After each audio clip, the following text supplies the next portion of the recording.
Welcome to this People and Purpose video. I am very delighted to be able to introduce to you today David Mellor, a business mentor and author of a number of books on the theme of moving from being an employee to being a business owner. So welcome, David. Welcome, yes, indeed, and glad to be online with you. Thank you. David, would you mind just telling us a little bit about your corporate career before you decided to set up your own business and work with other business owners? Okay, I am so old. I graduated from Cambridge in 1976 and went into a bank called Midland Bank, which people probably won't even have heard of, as a graduate trainee. Was there for 14 years, worked predominantly in London, predominantly in the city, but did a 3 years posting to Brussels, and did most jobs in a big kind of commercial international bank, retail, commercial, investment banking, and so on. Got headhunted in 1990 to go and work for Deutsche Bank in their London office, which was exactly the time that Midland was being acquired by HSBC, which is a name more people will know, which is pure coincidence in terms of the timing.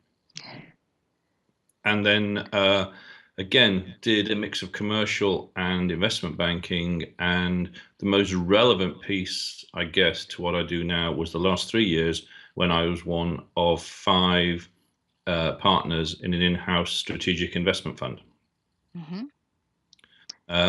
Great fun. We did about 15 deals. I originated 3 of them, ended up sitting on the boards of the 3 companies, which were all in the States, and neatly clustered in New York, Seattle, and Silicon Valley.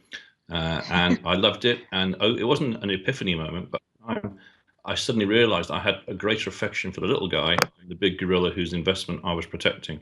So I had an opportunity in 2001 to sort of engineer my departure, and was brave and took it. Fantastic. So tell me a little bit about what made you then think, okay, I'm not going to go into another banking job. I'm not going to become a professional non-executive director. I'm going to become a mentor. I'm going to work with small and medium-sized business and help them grow. I had absolutely no desire to go and work for another bank. Right. Largely because I think they all had the same industry disease. And one of the things that was really wearing me out was the politics. And the higher up the greasy pole you went, the worse the politics got. Right. Now, Deutsche happened to be a market leader in politics, but none of the other banks were that much better. So it would have been out of the frying pan into the fire. So it was almost an industry decision rather than a specific bank decision. And I hadn't even contemplated being a non-exec director, even though I was at the time a director on 3 small businesses. And I didn't, in 2001, my plan, ironically, was not to do mentoring. It hadn't even crossed my mind. I'd never heard of the word.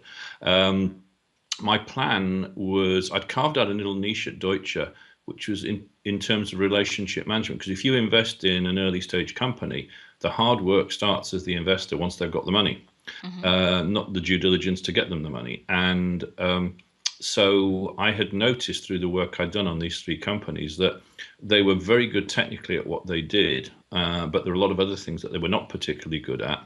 But one of them was managing their key stakeholders. So I was going to offer a service to early stage technology businesses as part of helping them raise debt and equity to manage the relationships that were important to them, both inside the business and outside, much better. Right. So that was my plan in 2001. Okay. So you identified managing stakeholders as one of the weaknesses of these companies. What are there any other issues that you've identified, either at the time or since, that you feel are important for businesses to overcome? And we'll come back to your story in just a second. Okay. Well, again, quite often, I think there are 2 main areas where I've operated. One is with early stage technology businesses, like the ones that I'd focused on at Deutsche Bank. And quite often these people are technically outstanding, but they're not necessarily the best at counting and communicating. So they could have an idea which is sort of technologically advanced, but commercially, useless. So it's a case of rounding them out and turning them into business people, or making sure that they have people on board who can compensate for the areas which are not their strong suit. So one of the earliest tasks I got was helping, if you can still use the word groom early stage technology businesses to go in front of the real life equivalent of Dragon's Den, to pitch for money. Right. And so it was that broadening them out so they had some kind of commercial acumen beyond their technical expertise. Okay.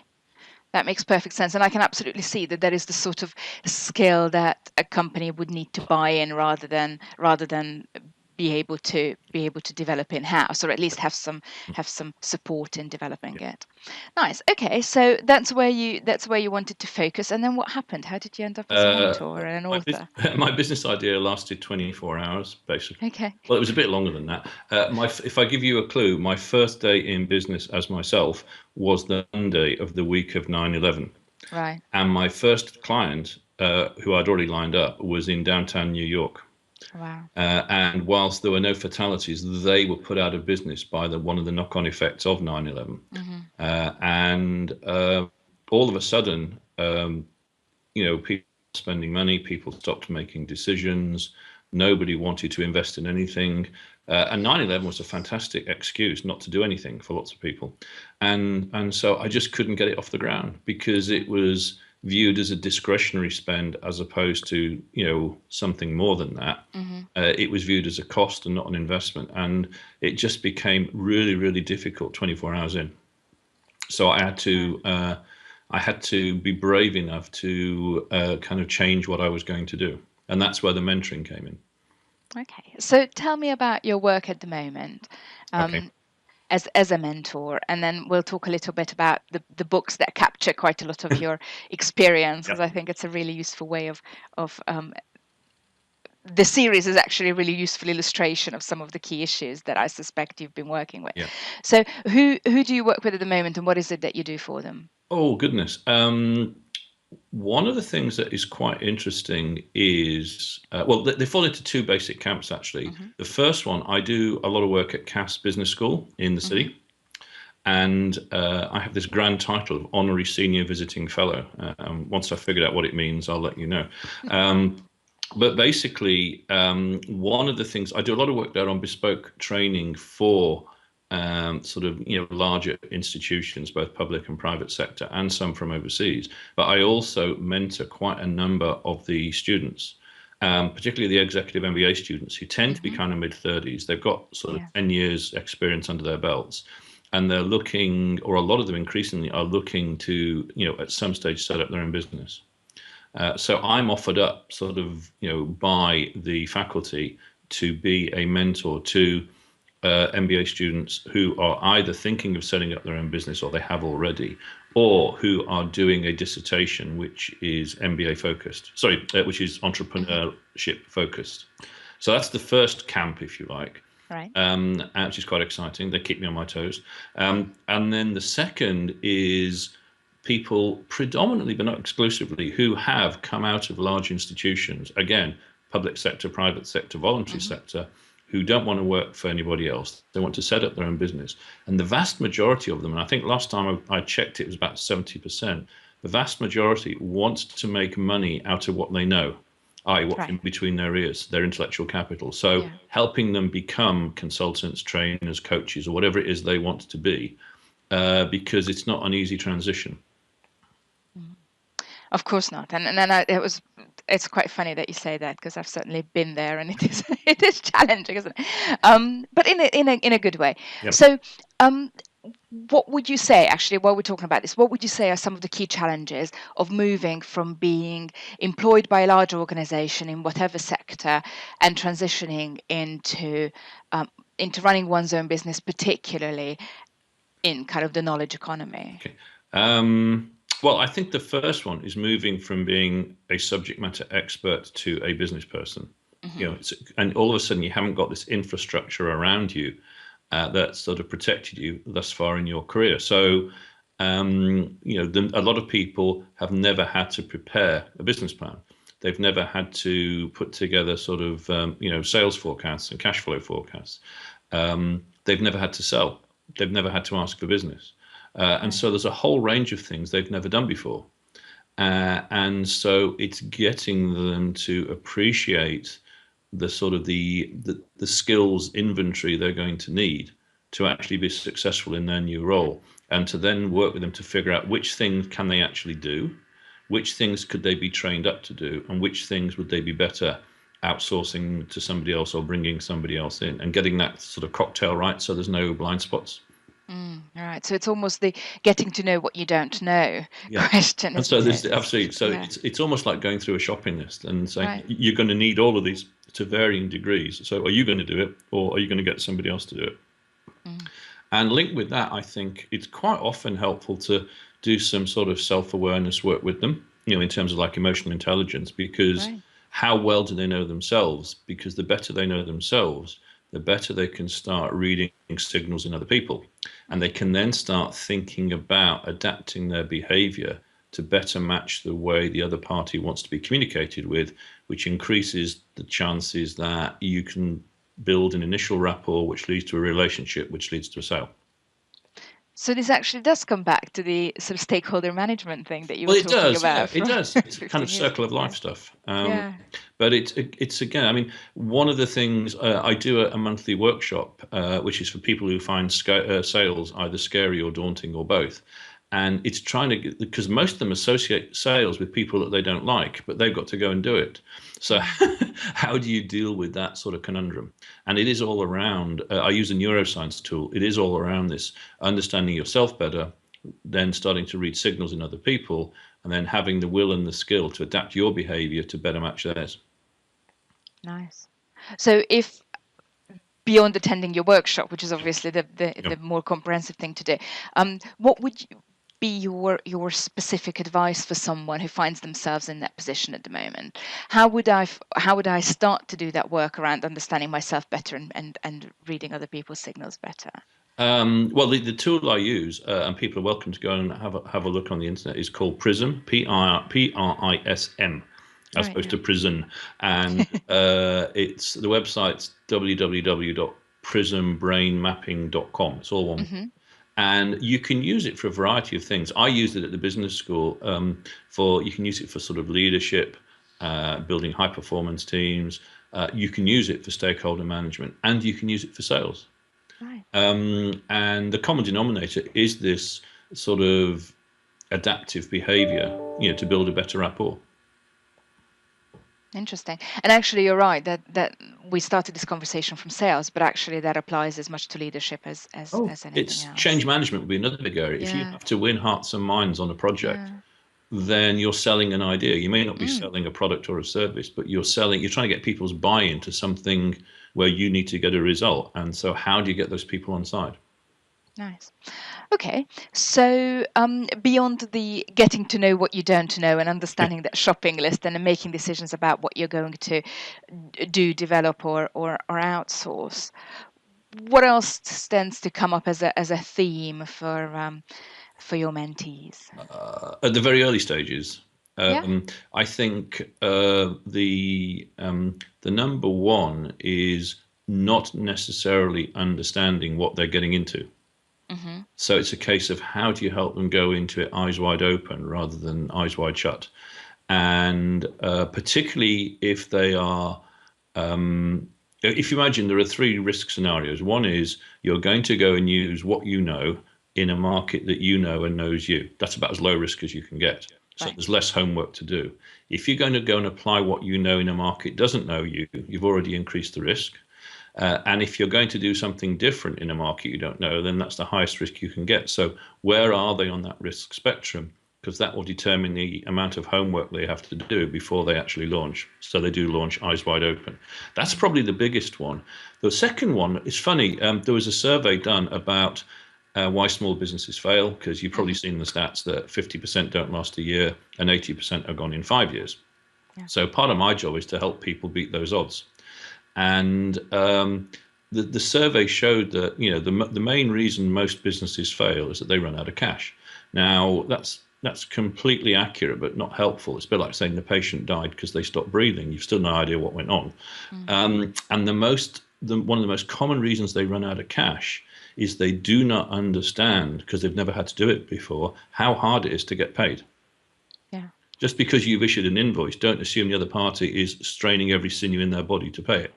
Right. So how do you make sure in your sales qualification process that you weed out potential time wasters and bad debts, particularly if you're going to do consultancy or similar, because there's lots of them out there. And then how are you going to have, as part of your delivery process, a mechanism to make sure that you do get paid on time? Mm. So I say those are probably the two biggest things: Right. the research issue or the risk issue, and Yeah. the getting paid. The third one, which actually again is more common than you'd think, is choosing the wrong partners. So actually hooking up with the wrong people. And that is kind of costly, normally, both emotionally and financially, if you get it wrong.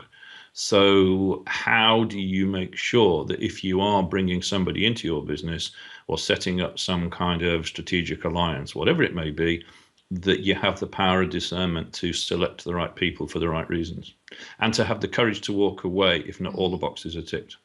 So what might be some of the key criteria there? Are those entirely individual, or are there some sort of gold standards, as it were, Well, I think for you the right create, partners? what I tend to do with my mentees is I've got like a standard kind of checklist of Hmm. 10 criteria, and they have to score each one out of 10. And if the person isn't getting north of 70, then you should be asking yourself, why am I even thinking about this?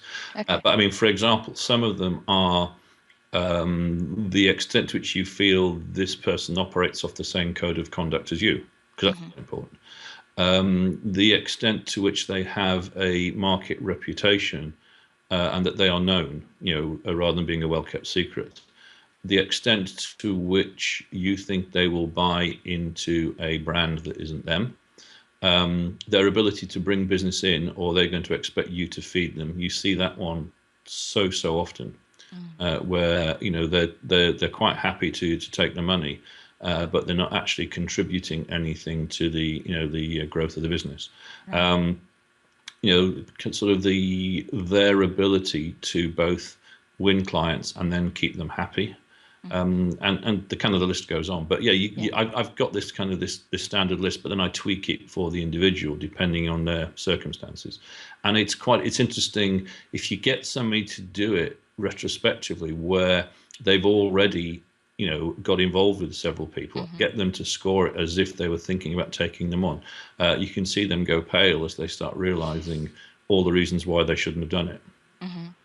Yeah, but I guess it's one of it is again back to the things we don't know, Yeah, isn't it? It's which is why I think it's so important that yeah. people do work with mentors and coaches or advisors or whoever who can um, provide another perspective, Yeah. but can also bring to bear their experience and their knowledge and ask the questions that maybe your mentees in that moment haven't yet thought to ask. I mean, two other things on this one, which I think are really important, which are good Hmm. tips for anyone listening to this. First one is that if you are going to go into some form of partnership with a small p with somebody else or with other people, make sure that you have a mechanism to unwind it if it doesn't work out.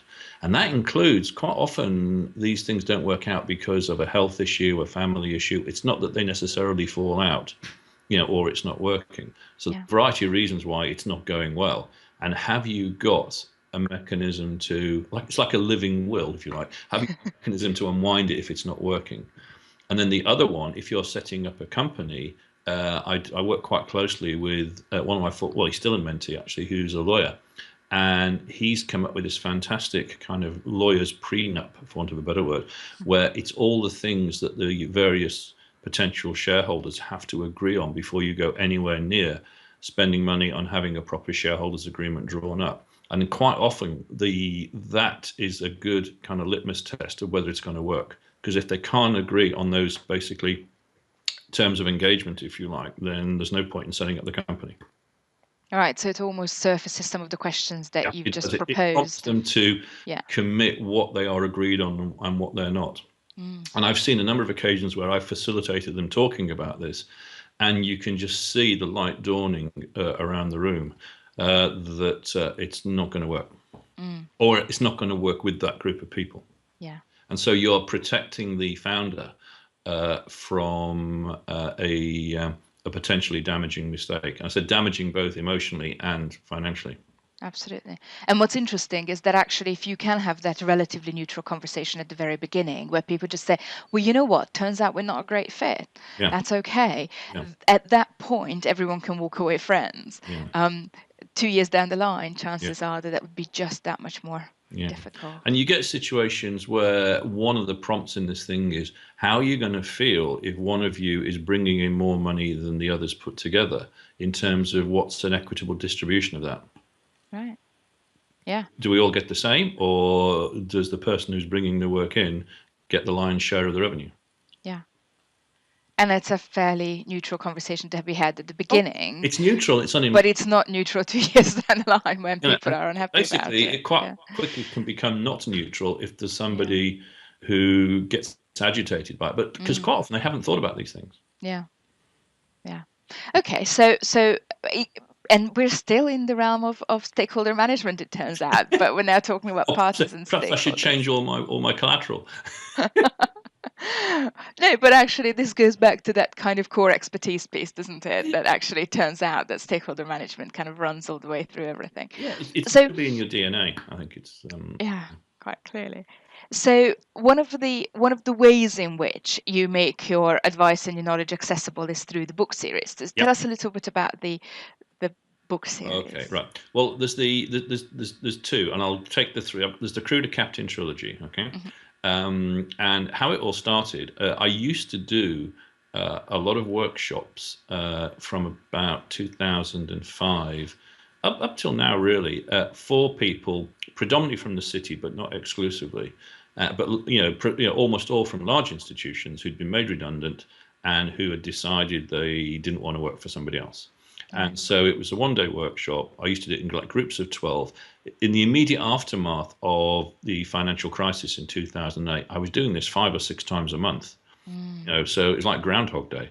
And all these people were coming through. And part of my role actually was to put them off, because not all of them, were there with the right motivation. But there was one particular spell in the let me get the year right. In the summer of 2009, I am thinking. And I did the workshop 5 times in the month of May. Hmm.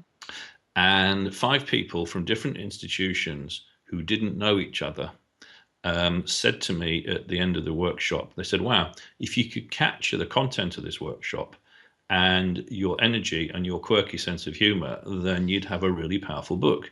And I'm thinking, 5 different people giving me the same message Mm. who don't know each other. Maybe I should go do this. Right. So I did. So Crew to Captain was written, which was this workshop on how you make the transition. It was the conversion of that from a workshop into a book. So the material was there; it just needed repurposing. Hmm. So that launched in 2010, and that was all fine, and it was generic. The second book is called A Privateer's. It's called From Crew to Captain Book Two, because I'm not particularly creative. But the subtitle is A Privateer's Tale. And this one came out of one of the mentoring cases I had at the business school, where this guy was doing a dissertation on, is video content on the internet purely for entertainment purposes, or does it have an underlying business purposes?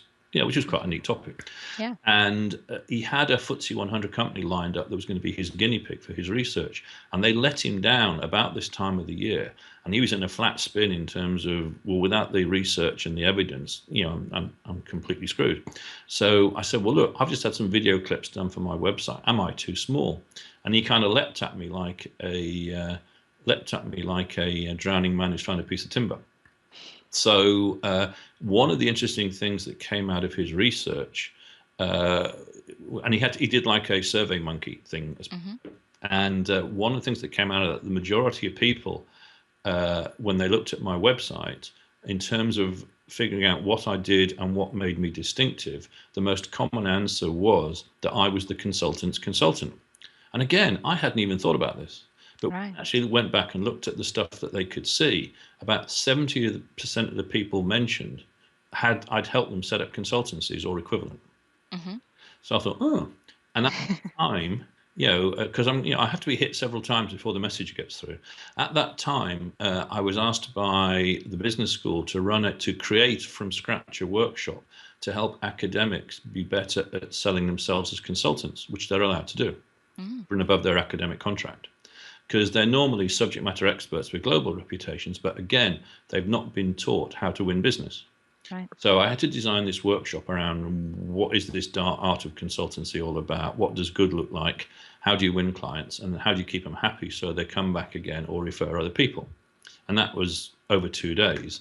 And so, again, I created material which I could then turn into book two. So book two is like a niche version of book one, specifically for consultants. Hmm. And then book three, which is called From Crew to Captain, book three, the creativity continues. Subtitle of book three is Commander of the Fleet. And it covers both of those areas, the niche market and the generic market. All right, you've set your business up, you've proved to yourself and the market that it works. How are you going to take it to the next level? So it's the growing pains stuff. And that completed the trilogy. It is Lord of the Rings. There will only be three. It's not going to be Game of Thrones. There aren't another six. But it neatly captures the universe in which I work, which is helping people start businesses and helping them grow them.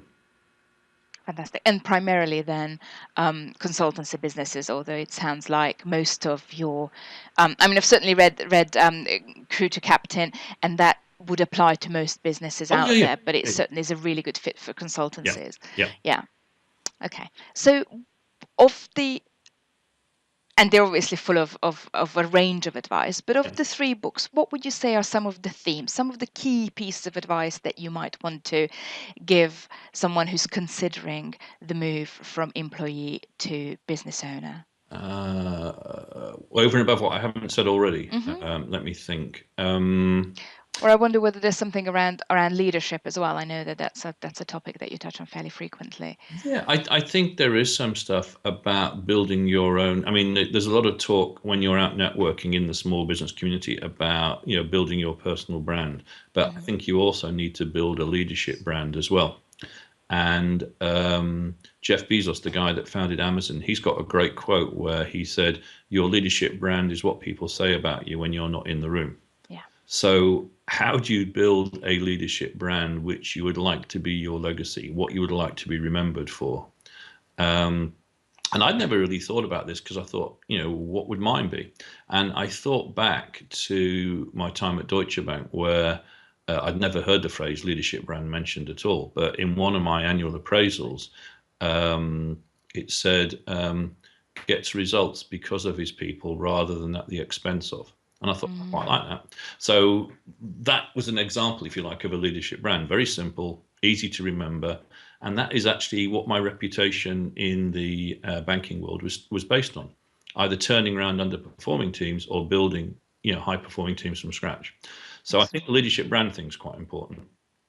Um, and I think also, to an extent, without becoming an HR kind of guru, understanding about dealing with people, because again, a lot of folk coming out of big institutions haven't had to really do that, or if they have, it's been in like a command and control culture. Hmm. So how do you get them to sort of get their staff, and it's an overused word nowadays, to get their staff sufficiently engaged that they want to be part of, an operation that's potentially scalable and capable of is scalable rather, and has the potential for sustainable, profitable growth. So I think there is a lot of stuff around leadership and team building. And also, I think there's a lot around communication skills, be it verbal or written, in that I go to so many kind of networking type meetings where so many people just spout jargon. And if you're not from their planet, you've got no idea what they're on about. Mm. And so actually simplifying your message so you make it easier for the other party, to get it. Yeah. Because if you don't make it simple, then their level of recall is going to be very low. Right. So Yeah. the chance of them picking up the phone and asking for your help 6 months later is remote because they won't remember they met you or what you said. Or Mm. if they did, they didn't know what it meant. So really, really keeping it kind of simple, so that you can actually get heard above the noise by actually doing that. Yeah. Do you see any particular challenges there for people who are subject matter experts and who are setting themselves up as, say, consultants or coaches, in terms of being able to communicate all that you know to either potential employees or in fact potential clients in a way that makes sense to the other person? Just because I just wonder whether there's something inherent about knowing a huge amount about a subject that actually makes it quite tricky to communicate it Yeah, succinctly. it's and you see it. It was interesting working with the academics, because you can imagine this is a Mm, challenge that they have in spades. yeah. Um, and I think that you see people who are so enthusiastic, they want to share everything they know Hmm. with the other party, whether the time is right or not. And Hmm. so you see it in. I can remember once mentoring a lady from one of the banks, a European bank, who was quite a force of nature, I think is probably the way to put it. And she was quite a tough cookie, working in a very macho kind of world. And she'd been made redundant, and she was setting up as a consultant. And I remember she showed me, and she was a real genuine subject matter expert. And she showed me, she was all excited because she'd got her first chance to go and pitch for a piece of work as herself. And it came up at short notice, and she wanted me to see her deck of PowerPoint slides before she went in. Hmm. So she sent them to me, and I had like overnight to review them. We then had a very difficult conversation, because I said, look, this is about, in terms of the number of slides, any longer and they would lose the will to live. So it's about the right length. But the challenge we've got is that of these 10 slides, 9 are about you, what you know and how good you are, and 1 is about the potential client. I said, you've got to flip it the other way. It's got to be 90% about the client and 10% about you. Yeah, and this was a tough message to give. It was an even tougher one for her to receive. But that is absolutely the case. You have to enter, going back to one of the big tips, if you know all of that stuff, quite honestly, the other party will know you know it, so you don't have to tell them. And then there's a time for you to kind of share that with them, but it's not necessarily all up front. So you have to kind of drip feed it through. Yeah. And so the key is, one of the things I say quite often is, the key is you have to enter the client's world. Don't expect them to come into yours. Mm. Which is particularly challenging, isn't it? If It if you are a subject is matter doing it. expert, And that's if you've quite. spent 25 to 30 years not doing that, Yeah. to suddenly be told, well, this is what you've got to start doing, it's going to take you a while to adapt your behavior and feel okay about it. Yeah. So it's a massive transition. It's part of that Yeah. big transition. And part of that, the flip side of all this stuff that that you're desperately keen to share, is that the people who are in that category are quite often not blessed with what I would call genuinely authentic listening skills. Hmm. And I think one of the best things that you can try to learn is how to listen authentically. Rather than just listening and just waiting for the little kind of lead for you to kind of jump in, Mm. be all over them with what you know. Yeah. So it's not about trying to hear the cue where you can No, share your stuff. It's about actually understanding what's yeah, going on for the other yeah. person. And, Nice. and Yeah. sort of building that rapport, playing back to them that you are getting a picture of their world and where the pain is, and then reassuring them that you can help them make that pain go away, but Mm. without sort of hitting them with a machine gun full of data, or Yeah. what Mm. that comes a lot Interesting. further down the line. Yeah. So that's just one of the many reasons why people might choose to work with a mentor Yeah, or with you. yeah. So how would someone know that they would be a good candidate to get that sort of support? Oh goodness, how would they know? Because Well, presumably there's a short answer that says this is suitable and useful for everyone, but within that, I think some people are probably better Well, I suited than think. others. Yeah. Can I mention one other thing that, and Yeah, of course. I'm not doing a political thing and avoiding your question. One thing we haven't mentioned, which has just Hmm. occurred to me, is one of the reasons that people get value, I think, from having a mentor kind of going on the journey with them, is starting up and running your own business is a desperately lonely place to be. Yeah. And I think that underpins a lot of it. So having somebody that they can use as a sounding board, where there's a mutual trust and respect, I think is a huge benefit. So having said that, going back to your question, it's really somebody who has the self-awareness again to realize that they don't know everything, Hmm. can't do it on their own. They are prepared to take advice and pay for it, and they view it as an investment and not a cost. Right. If they view it as an investment, if I invest time in having a mentor on board, that's going to be repaid to me several times over, as opposed to this is a cost that I begrudge and I'll try and wing it, or try and pick somebody's brains for free or whatever. Hmm. And so, yeah, it's people who appreciate that the help would be invaluable, and it's something worth paying for. Yeah, fantastic. Thank you very much.